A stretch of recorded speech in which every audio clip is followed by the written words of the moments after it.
Welcome to the Seatrade Maritime Podcast. This is Marcus Hand, editor of Seatrade Maritime News. Today is the latest episode of our series Chat About Geopolitics and Trade, or Chat GPT, with guest presenter Punit Oza. Punit is going to be talking to Stamatis Tsantanis, CEO of Seanergy Maritime Holdings Corp. You will hear from Stamatis about two recent examples of how shipping has needed to adjust to abnormal situations brought about by geopolitics. You will also hear about how shipping can use artificial intelligence, and find out why Stamatis does not believe that dry bulk and tanker shipping companies need to have a network of offices around the world. Now I'd like to hand over to Punit. Thank you so much, Marcus. It is my tremendous pleasure, in fact, to invite the second guest in our monthly podcast on Chat About Geopolitics and Trade, Mr. Tsantanis. Stamatis, welcome to the podcast. And I would really enjoy this podcast, I'm sure, because it has been a pleasure not just to know you since the time I've been in shipping, but also since the time we studied together in the CAS Business School, which is now the Base Business School. For the listeners who don't know, we are both classmates from London, and it is just a testament to the shipping industry that we are able to collaborate on so many levels now. And Stamatis, welcome to the Chat GPT, my Chat GPT, which I call Chat About Geopolitics and Trade. Stamatis is the CEO of Seanergy Holdings and also a legendary person in the maritime industry, and it's a pleasure to talk to him. Welcome, Stamatis. Thank you, Punit. Thank you for having us. Thank you for organizing this great concept of podcast. And it's a really great pleasure for me to attend. Brilliant. As I was thinking about this idea of this podcast, you were actually one of the first persons I contacted, I remember. And you mentioned it to me two things. First of all, you said this is something which is very interesting. And secondly, you said you must try and maintain it at bite sized levels and don't make it a long podcast. So we actually are keeping it to that and keeping it to around 20 to 25 minutes at the most. So I think we can start off straight away. And maybe I can ask you, how do you see and what is your view on geopolitics and how it interacts with trade in general? Because this is a topic which I think is seldom discussed, but I would love to hear from a shipping CEO's perspective. How do you see geopolitics and trade interacting from your point of view? Punit, that's a great question, and I'll try to keep this brief and concise. It is obvious that geopolitical turmoil is always a very big issue for shipping because it disrupts the normalized trading routes. So, right now, the demand for seaborne transportation services and the supply of ships is usually adjusted on the basis of current pattern, the current trading pattern. So, unless something material changes, this pattern is usually not interrupted. However, when you have geopolitics affecting the current pattern, that creates uh, an abnormal situation whereby shipping needs to adjust, the demand needs to adjust, and of course the supply of ships needs to adjust as well. So it's one of the most critical points. I would say it's one of the most critical demand elements outside of the normal demand for products that we see that affects shipping altogether in a very material manner.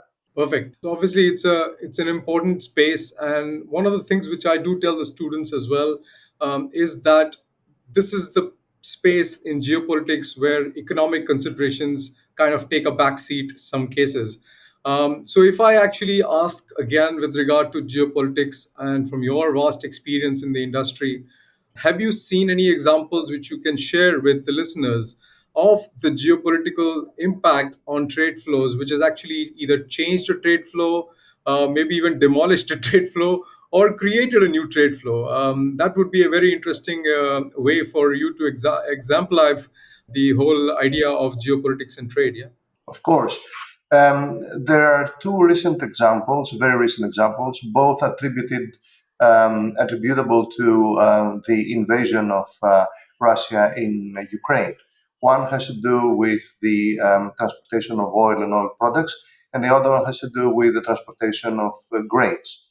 Let me start with oil and oil products and how that has affected the trading routes, and that has led into this huge rally that we have seen in the rates of the tanker ships. So First of all, as you know, immediately after the invasion of Russia in Ukraine, um, the Russian oil became under a certain embargo, sanctions, and all these things affecting direct trade. Of course, certain existing things like the pipelines continue to run for a certain period of time, but that automatically led to a massive increase of the ton mile. And the reason is that um, Russia, instead of selling directly into Europe through pipelines or to its closest countries, they decided to, and of course it became a matter of need based on the sanctions, they were loading crude oil on bigger ships from various Russian areas, either in the Baltic or in the Black Sea, and they were transporting crude oil instead of the closest countries like Europe all the way to India and China. As you can imagine, the initial transportation, the initial ton mile effect doubled or tripled just for the crude oil. Now, in India and China, that crude oil that was exported out of Russia got refined into refined products like gasoline, like diesel, like jet fuel, and that was re-imported back to Europe without having the sanctions element. So the origin of the initial cargo out of Russia not only increased its ton mile by its transportation to India and China by 2 or 3 times, but also on the way back from these countries, it went another 2 or 3 times as a refined product. So that led into a massive increase of a ton mile demand for oil and oil products just because the war happened. And of course, that led into the market going from anywhere into the single digits of freight rates in tankers, something in the region of $6, $7, $8, $9,000 that were in the first quarter of 2022, to where it went at an average of $70 to $150,000 a day. As you can imagine, that increase in rates made colossal fortunes for the tanker owners that were patient. On top of the ton mile, the sanction element also created the so-called two-tier fleet, which means one tier was the tier of ships that operated with the Russian cargoes, both the crude oil and the oil products, and the other one was the one that operated under the sanction element. So the two-tier element created a big supply squeezes, both in the white fleet, put it this way, also in the gray fleet. And having a massive increase in demand as well as a squeeze in the supply through the factors that I just mentioned automatically created circumstances where the tanker rates went into these historical high levels that we have not really seen since the beginning of the new millennium. Now, let me move into the dry bulk element. Of course, as you can understand, immediately after the invasion, all the grain exports out of Ukraine were halted, and Ukraine is providing a big amount of grains into Europe, into Africa, and in other countries. When that automatically got halted, they went into a situation where they created a grain corridor in order to feed the countries that were dependent on the grain from Ukraine. However, in order for the grain corridor to work, there was a massive disruption in and the entrance of the Black Sea, whereby approximately 250 Panamax, Kamsarmax, and Supramax vessels, dry vessels, of course, were waiting to either go upwards or downwards, northbound or southbound, in order to load or transport the grains to the countries needed. That created a big supply squeeze where when you have 250 ships automatically waiting and being held in a congested area like the entrance of the Black Sea, that also created a big supply squeeze for the Supramaxes and the Kamsarmaxes, and that had a cascading effect into the dry bulk shipping altogether. However, that has been recently unwound because, as you know, Russia and automatically and Ukraine decided to discontinue the grain corridor. So all these 250, 240 ships that were bound, that were congested in that area, were automatically released. So when you have the release of so much tonnage back into the open market, automatically the rates from, let's say, mid-high $20,000 a day have dropped into the single digits, and that has affected the market downwards. So far we have seen a massive increase in the tanker market from single digits all the way to high double or triple digits, but thousands, of course. In respect of Kamsarmax Supramaxes, we saw a peak because of the congestion that has been unwound. So all this geopolitical element, which is the most recent one we have in history, and that has to do with the invasion of one country to another, has created big disruptions in the freight trading routes of both tankers and dry bulk ships. Absolutely, and fascinating examples, and thank you so much. I also feel that this also kind of proves a very strange theory that people have, that when things do go wrong and there are inefficiencies because of any events happening or destruction. In fact, shipping tends to gain, unfortunately, unfortunately, because of those disruptions. And I think a war is exactly in the same space. We are still not looking at the rebuilding space at some point of time. That's going to have a huge geopolitical impact as well at some point of time. But yeah, I mean, I'll come to the next aspect, which I think is very interesting. If you remember, and I'm sure you do, both of us sitting in the class in our business school, and Michael Tambakis showing us a video of the prize by Daniel Yergin, a story of the oil. And we probably at least got a glimpse of what commodity can actually do in terms of trade, politics, and economics all put together. But the technology at that point of time was essentially limited in terms of the visibility that it could offer us. Today, there is a lot more technology, there's a lot more research tools, there's a lot more availability of data. How do you see and how do you use these technology spaces, data spaces, to manage these geopolitical risks, and maybe to even look at potential opportunities, like you mentioned about a spike in the tanker rates, and probably a drop in the dry bulk rates if the grain has stopped moving? How do you see technology and research helping you as a commercial person and your team in managing these geopolitical risks? That'll be fascinating for our students to know and our listeners to know as well. Yeah. Of course. First of all, Punit, let me start by saying that you very well said that Michael Tambakis was showing us a video through a video machine and a video cassette, which I remind you that it doesn't exist anymore.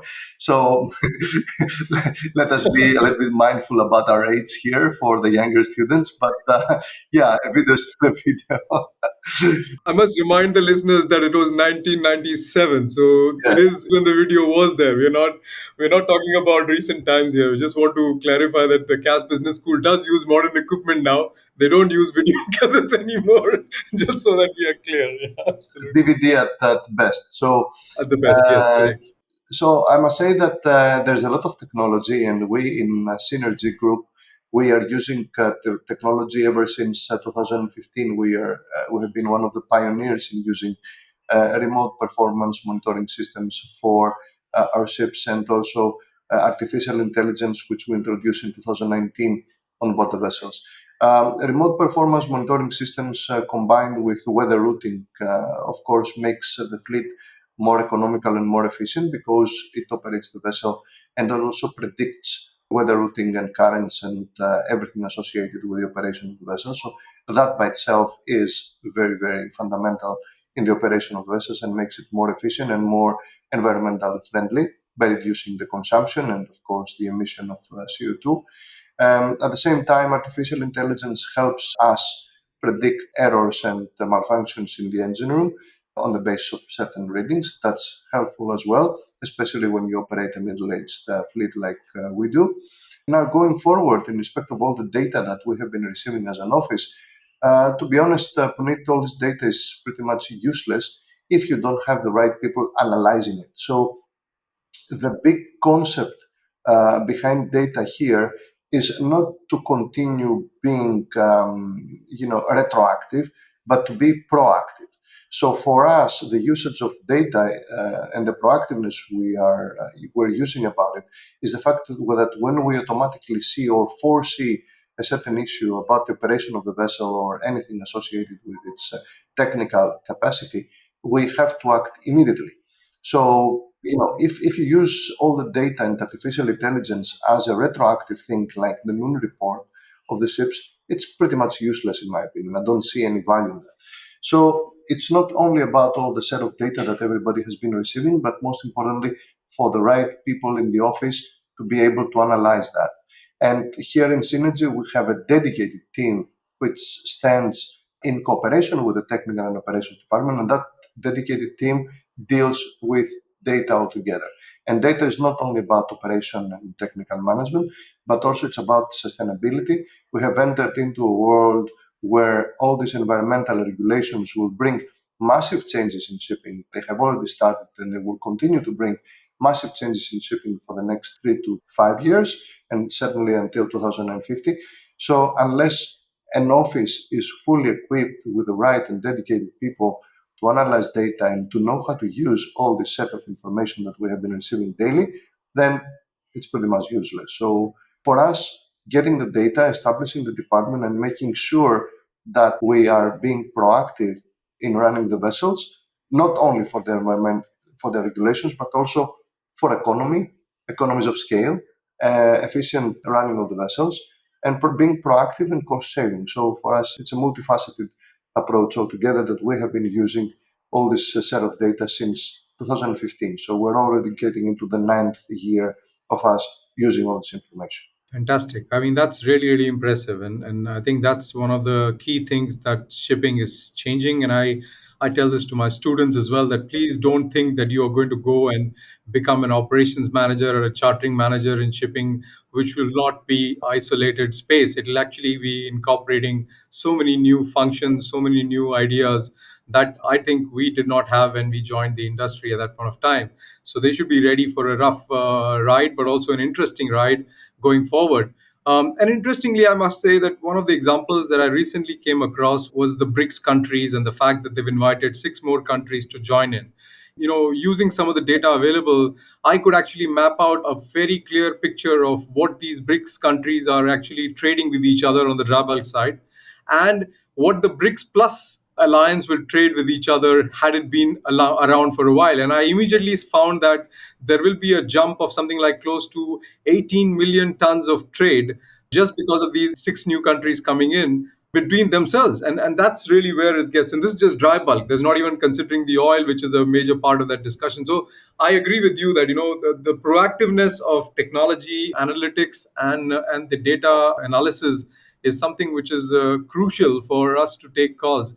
And here I would like to ask Stamatis, you mentioned something interesting in a pre-discussion with me, that we must look back in history to navigate the future. And I love that sentence or that comment from you, which I think is deep and also very forward looking, at the same time connecting you to the roots that you are actually belonging to. So looking back in history to navigate the future, can you expand a little bit on that? What is it all about, basically? Of course.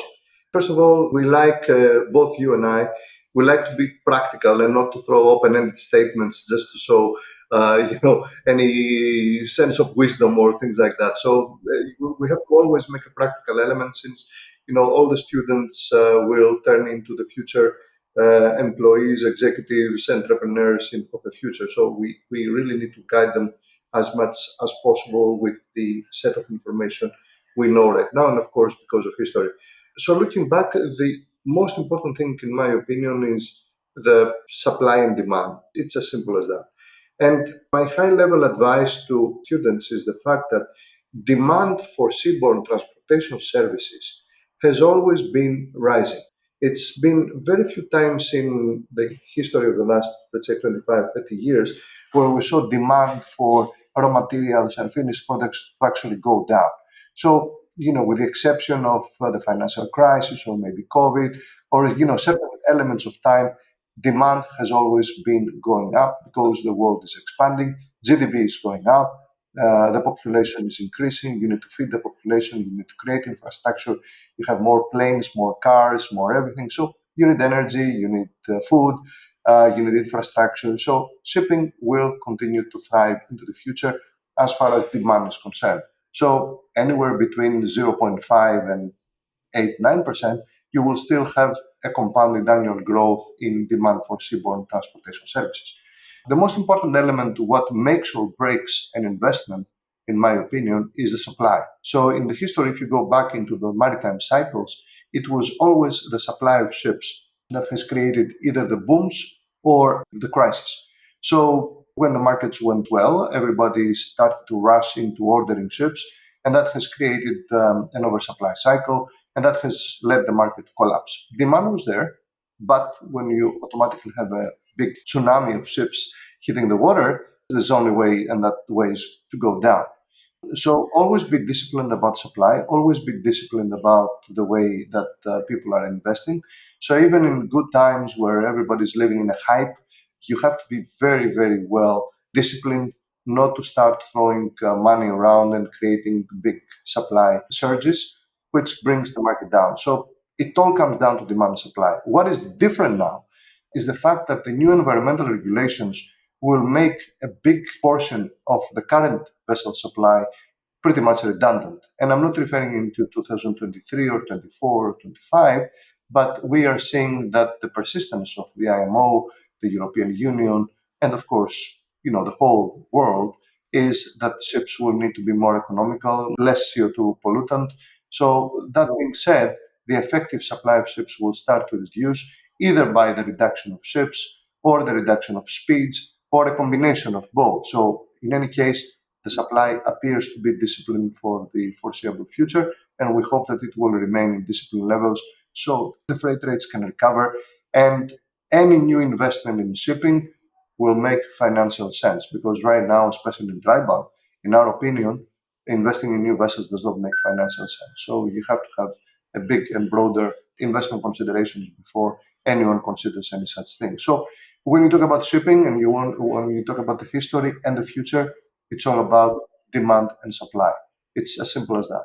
So everything else, of course, is associated with that, but the fundamentals of the space is demand for seaborne transportation services, for raw materials, energy, finished products, goods, and of course the supply of vessels, which in our opinion is usually the most important factor in making or breaking an investment. Absolutely. No, that's well said, and I think the supply is something which is also in the hands of the industry. The demand is usually outside the industry, and obviously we have limited control over that space.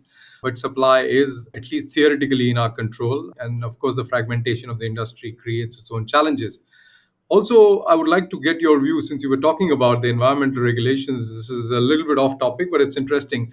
Do you actually see a kind of a hard cutoff at some point of time where the ships will simply have to kind of correct course from being the gas guzzlers and then just simply try and stop consuming these heavy environmentally polluting fuels? Or do you think that there'll be this phased transition which IMO is envisaging? I mean, this is more from a perspective that you see things around you and how the ship owners are reacting to these regulations. I would like your views on that. Yes. Right now, in our opinion, there are three big barriers in introducing new fuels into the market. The first one, and most important in our opinion, is the cost of producing the new fuels and how much actual energy you need to to put in order to make a green fuel. So, if you require, for example, 120% of the finished product, to make a green, any green fuel, doesn't make any any logical sense whatsoever if you pollute more to create the solution. The second is the financial, which it's still very expensive, and the financial burden, which might be in the region of 15 to 25% of price of a ship. I don't know whether that is an investment that will ever break even in the life cycle of a vessel, to be honest. Number three, and also very important, is the fact that the people on board the ships, especially when you talk about dry bulk vessels, they don't have the required sophistication to operate volatile fuels. And in my opinion, that creates an additional risk that people have not really thought about it, because we are seeing more and more quality seafarers exiting the space. So the overall level of sophistication of the crews is dropping. Of course, the ships are becoming more easy to operate and more automated in all respects. But when you introduce new stuff that have volatility, like ammonia or other things that can create explosions, we really have to be careful here when we talk about safety of seafarers and people in the ports and in the cities that the vessels are calling. So, These three elements, in my opinion, are the kind of barriers. And at the end of the day, the traditional marine fuel of ships is not as bad as people think, especially with newer technology vessels. I mean, the most eco ships of these days can surely have a life cycle of another 15, 20 years without having to be scrapped. So that goes back to my previous point. If an investment is sustainable, which means that the rates are such for a foreseeable period of time, in order for that investment to make sense, you don't really need to reinvent the wheel in fuel types that may have bigger risks into the future. So if rates go back to certain levels, that there is a period market in the future where companies can make an adequate return and pay off for that investment, then you really don't need to reinvent the wheel. Noted. I think it's an interesting point of view. I think your three points are very clear. You've already mentioned what you want the students to kind of focus on, which is great. I wanted to end. I think we are running out of time, but I wanted to end with a very simple question with regard to how do you see, and this is again you can give your personal view, not from a corporate perspective. How do you see the move? We are used to a fragmented industry in the dry bulk space, especially. Now we are actually seeing a multipolar polar world coming into being. We are looking at a multipolar world where the domination of a few countries is now being substituted by a fragmentation where there are multiple players who are starting to play a bigger role in the trade of the commodities globally. And China is actually taking a smaller share. India is moving up, and Africa is coming up, and America is taking a back seat in some ways. How do you see this multipolar space handling? How do you, as a company which is obviously wanting to go and capture the market, how do you see the strategy going forward for most shipping companies? Do you see them opening up more offices, or do you see them approaching more people using technology, for example, like virtual spaces? What is your opinion on the managing the multiportal world when it comes to customers, if I can ask you? Yeah. Well, there's absolutely no need to open up offices in various parts of the world unless you are a logistics company, you are a container company, and that you need to be close and you control the overall chain of the product. The trade is so fragmented that no matter how many offices you open, you still will not be able to catch the whole thing. I mean, we are seeing companies opening up offices where the crew members are, where the commercial centers are, where the technical centers are, and where the commercial centers are. And you usually saw more traditional companies having offices in New York, London, Piraeus, Singapore, China, Japan, and all that. So, in my opinion, this world is pretty much unnecessary. There's no need to do all that. As long as you have good executives with appetite to travel the world around and communicate with people globally with all this technology that we have available, then I don't really see any point. I mean, people can operate from various parts of the world. I'm a big believer that the company needs to have a center base and all people need to be together instead of virtual or remote offices. We're fully flexible for our staff to work from home when it's needed, but shipping is a collaboration of many different departments: operations, technical, crew, legal, finance, you name it. Now it's sustainability. You have so many new departments in shipping companies arising. So unless all the people are under the same roof, you cannot operate successfully in a truly international business like shipping, where you have multiple jurisdictions of the ships, multiple jurisdictions of the cargo, different shippers, different receivers, different countries, and things changing all the time. On board of assets that are worth anywhere between 20 and $200 million running around in all the edges of the world. So, that being said, I believe in the concentration of decision making and operations, and at the same time, we encourage travel, education, and interaction with all the people because at the end of the day, shipping is a people's business. So, yes, it's capital intensive, but it's also a relationship incentive, intensive, if I can say. Absolutely. Yes. Absolutely, and that's well said. I think it's a relationship intensive business as well. That's a good one. And obviously, there is an ulterior motive to ask you that question because a lot of the listeners, as you will see, will be students in this case. And I want the students to kind of get a glimpse of what it will be to work with Seanergy going forward. And I am always curious to get into the head of the CEO and understand that. So thank you so much for that insight. I think we are out of time now, but Stamatis, it is always a super pleasure to talk to you and interact with you. Thank you so much for coming as a guest on our podcast. Thank you so much. Thank you very much, Punit. Thank you, Punit, and thank you, Marcus. It's a great pleasure, and happy to be supporting the cause and guiding younger people in the future, because I really believe that it's a transformative time for shipping. And the more people get out of the ordinary way of thinking, and the more curious they are about the future, the more quality brains we're going to have in the space in the next 10, 20, 50 years. Thank you so much. Thank you, Stamatis and Punit. That is all we have time for this week. Thank you for listening to the Sea Trade Maritime Podcast.